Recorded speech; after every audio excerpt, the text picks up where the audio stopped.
Good evening. It's a regular scheduled meeting of the Zoning Board of Appeals, April 25th. Call the meeting to order. In accordance with Mass General Law, Chapter 30A, I must announce that anyone intending to tape the meeting must identify themselves to the clerk and provide his or her name and address for the record. Seeing none, we inform those present that any documents that are be considered or discussed must be made part of the record of the meeting, and the original or a copy must be submitted to the committee before there will be any discussion regarding the document. Documents includes photos, plans, drawings, computer printouts, simulation, video presentations, and the like, as well as letters and written materials. First on our agenda tonight is minutes of the meeting of March 28th. Everybody had a chance to look at those? Yes. Yes. I'm going to make a motion to accept the minutes of March 28th, 2022. Second? All those in favor? Aye. Aye. Thank you. Our first and only public hearing tonight is the Procaccianti Group, Attorney Reedy, variances from 313.8, Table 13.1, which requires an 8-foot minimum depth landscape buffer along abutting property lines, 309.2G, Table 9.4A, which requires freestanding signs to be no more than 50 feet, square feet in size and no more than 25 feet in height in the Business A zoning district. 309.2, Table 9.3D, which states the maximum allowable changeable copy sign area is 37.5 square feet, and 309.2C, subparagraph 6, which states the maximum allowable sign supporting structure area is 25 square feet.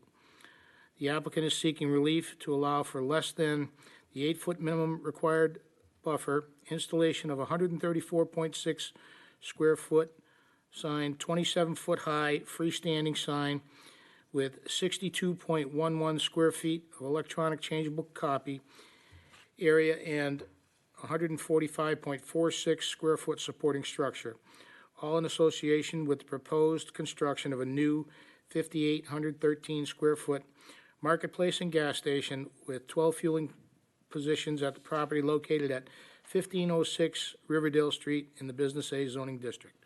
Someone here to present?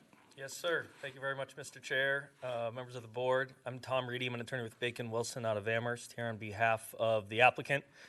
With me this evening, Peter Yeske from First Hartford, who is the preferred developer for the Procaccianti Group, looking to put in a neon marketplace. And so, probably as an order of procedure, we had, as you had mentioned, Mr. Chair, asked for variance, a landscape buffer variance, and then sign variance package. We're going to request a withdrawal without prejudice for that landscape buffer. And so if you look at the plan that I had sent to your planner today, this is different than the plan that we had submitted, and so the plan's obviously evolved over time. Previously, there was a couple of curb cuts coming off of Riverdale, but through discussions with Mass DOT, who's going to be doing some work in that area anyways, and our traffic engineer, and the applicant, and the abutting landowner, the one to the rear, it was decided that another leg to that traffic signal would make a lot of sense in that area. And so that's the proposal, ultimately, that will hopefully be in front of the planning board for their approval. But with that, as you can see from this plan, it complies with the landscape buffer, so we would no longer need that landscape buffer variance. Okay. So we would request that withdrawal. So allow us, the board, to take a vote on the withdrawal at first to start. So I'm going to make a motion to allow the applicant to withdraw the variance for the 8-foot landscape buffer at 1506 Riverdale Street without prejudice. Is there a second? Second. All those in favor? Aye. And we can continue that. Thank you. Thank you very much.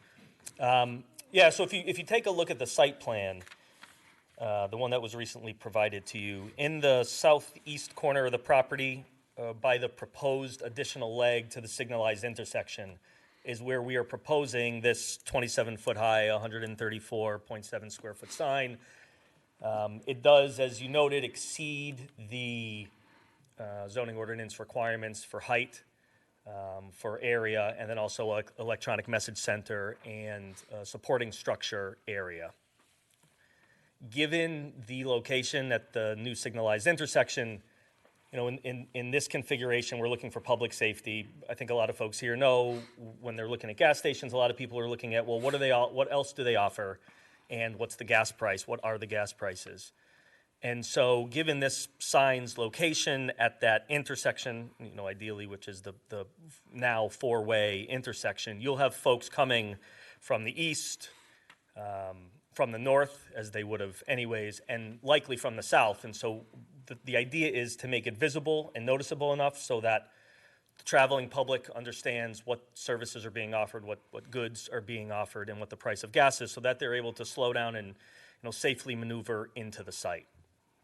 And so that's the request. It's as a result of the shape of the lot, that we've got to put this sign where it is in the size that we're proposing.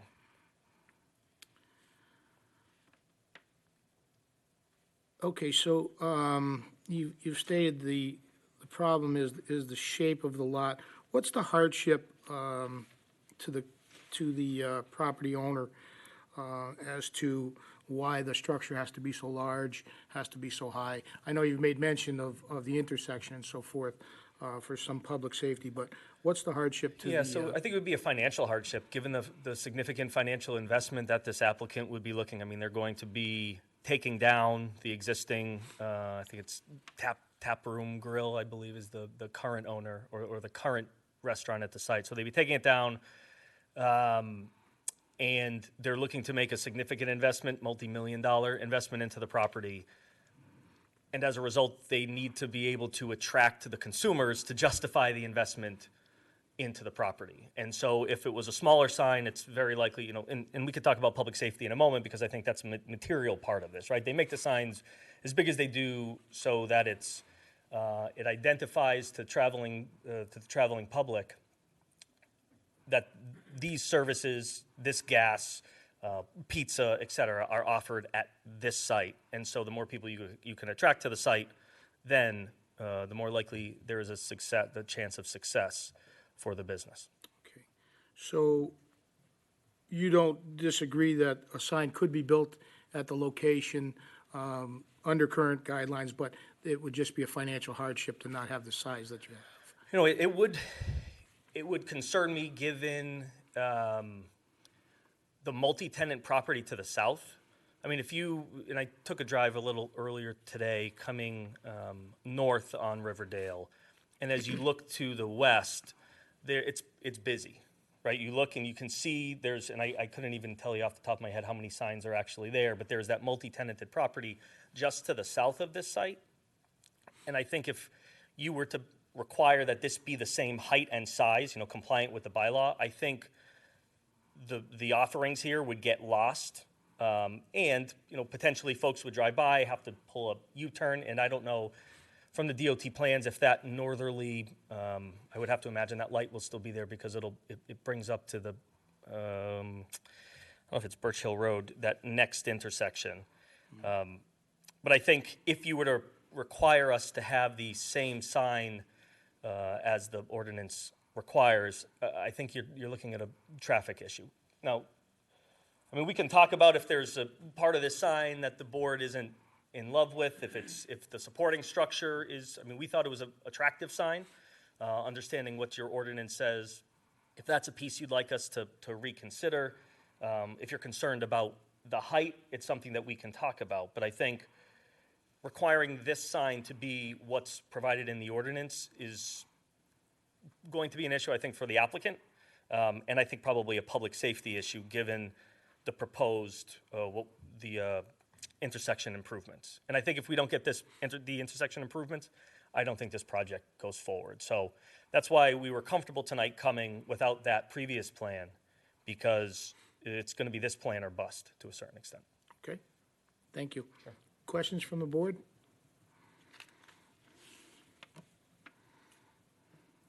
Joe? So without being able to measure some of the other signs, I know exactly what you're talking about, the multi-tenant spaces to the south. So there's a Pride station further down. Forget the car dealership, it's nearby. But, I mean, you have any other examples of what this would actually look like out in the street or comparative to the size of the building or Well, I other think it's- signs in town? Yeah, I think, on that northbound side of Route 5, and I don't know the size of it, but there's one very large sign. Do you happen to? Yeah, that's exactly it. The Dream Studios sign, 1319 Riverdale. We can. Yeah, if you don't mind, I can. Yeah, thank you. That one's set back. Yeah, there you go. And then, yeah, and that's small.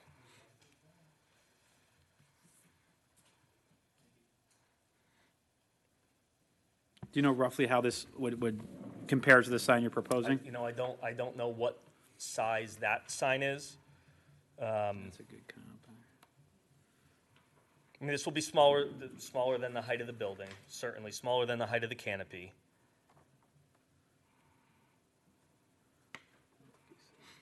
Your signs in the middle here are about 8 feet, 4 inches is what you've got here. And then you got 2 feet here for the gas price, 2 feet here for the diesel price, 3.5 feet for this electronic message center. So, this one's 24 square feet. This one here, the header is about 2.5 feet by 12 feet. So it's, the width of the sign is about 12 feet, 11 inches wide. So I would think that is likely not as wide as that Dream Studio sign, I would imagine. Okay, thank you. Sure. Further questions from the board?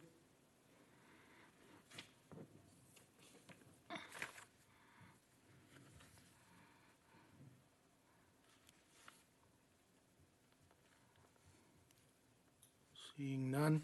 Anything from planning? I got a couple of department responses. The licensing clerk just wanted to make clear that if this proceeds, that a common victualer's license will be needed for the prepared foods and a fuel storage permit for the gasoline. And the health department had no comments on the variance request, but noted that this property is on their blight list, so they would like to see it redeveloped. And just the Pride, I was looking back through my records because I was here when that was developed. That sign did not get a variance, the newer Pride at the intersection of Elm and Riverdale. So that sign does comply. So this would be larger than that. Okay. Thank you, Allison. That's just what I was looking for in my notes.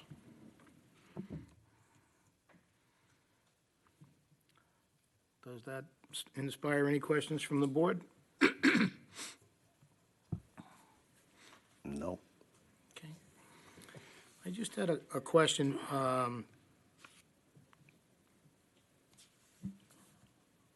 Just on the structure height.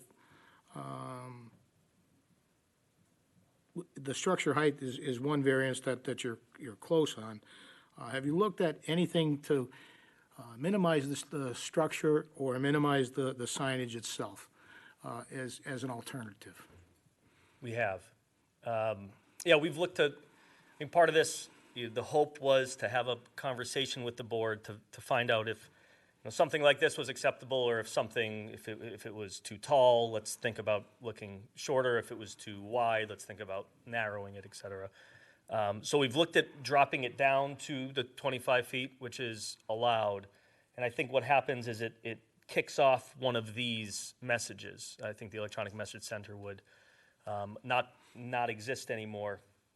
And so by dropping it down, you actually get to about, I think, 100 square feet, 103 square feet is what we would end up at if we became compliant. I think we'd still need the other variances. I couldn't tell you exactly the dimensions besides the total square footage, but we would become compliant with the height. Okay, all right. Anything further from the board? I see no one in the audience. Anybody in the audience that would like to speak? Yes, sir. If you just come to the podium and state your name and address for the record, please. My name is Gary Sheehan, and I own Red's Towing, which comprises the both buildings northbound, which was the old galley, 1554, and we're 1528. I don't see any problem from my perspective of this project. I think it just adds something to the road. I think I have no problems at all. You know, mine's all commercial anyways. The lighting wouldn't bother me. I don't see a problem with their siding. I think they'd be good neighbors. You know, we're neighbors of Vincent's for the last, it was Vincent's and Piccadilly and, you know, we're right up through. I think it would enhance the road, you know, bring some money in for taxes. I think it's a good project. Okay, That's all I gotta say. thank you very much, appreciate that. Anything further from the applicant? No, I don't think so, but if, you know, I don't want to say a straw poll, but I'm just trying to get a sense of, instead of all or nothing, you know, 100%, 0%, if there's a sense of what the board is thinking, you know, if this isn't agreeable, if there's something that was agreeable, just so, you know, we'd find the middle ground versus saying, nope, denied, and, you know, you've got a 50 square foot sign. Yeah, I can't speak for the board. I'll be honest, I'm not in favor of this variance, only because I don't think that it meets hardship for the variance, because the signage can be built and can be utilized on the property. Hardship being financial is not,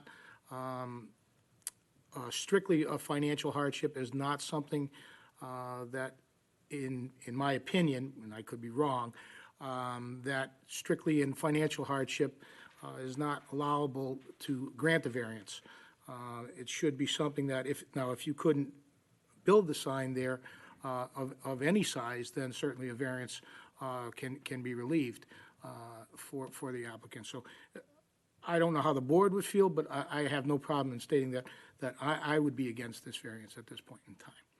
So I don't know if any other board member wants to comment at this point, because that's certainly up to them, because we do generally deliberate once we've closed the public hearing. And that's what I'm trying to get ahead of here, you know, just in case, because I think with 50 square feet, understanding that we've got to advertise, you know, these two pieces here, you know, the gas and the diesel price. And I do understand what you're looking to do, and Yep. certainly understand the amount of investment that's there. But we have denied variances to other stations, in Pride being one of them, for similar circumstances. So it's difficult when the hardship, again, just my opinion, when the hardship hasn't been met, how to grant the variance to that point. That's my only opinion on that. Understood. So I'll leave it up to the board if anybody else wants to comment in the public hearing, or if they want to wait till we go to deliberation.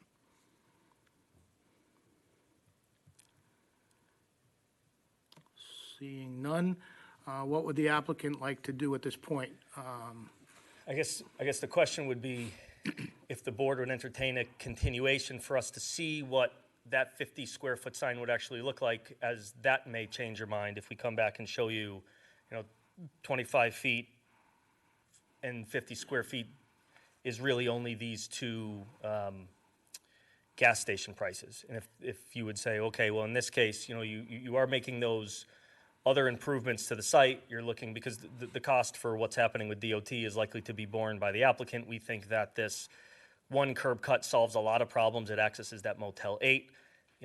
We would entertain having conversations with the southerly abutting neighbors as well to see if there's some connectivity. So because of that investment, we were hoping that the town may look a little bit more favorably on this. So if the board would entertain a continuation and let us go back to the drawing board, and instead of, if you say withdraw and come back when you have something else, we can handle that as well, because otherwise I think we hear what you're saying. Okay. I can put that to the board. Again, we're looking at, just in my opinion, that I've stated to you, the hardship issue. So unless you came into a compliance issue, for me, a variance for me would be very difficult. So I'll let you decide what you'd like to do. just from my opinion. Sure. But that's certainly up to you. I'll ask the board if they would entertain a continuance of this hearing to our next meeting. I don't really have a problem with a continuance. Okay, all right, No, it's fine. okay.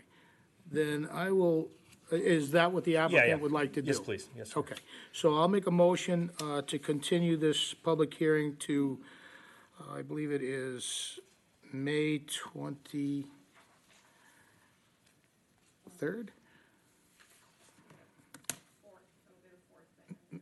May 24th, it would, But it's the fourth item on your agenda, so it'd be 7:20, is that correct? 4 items on that agenda. Okay.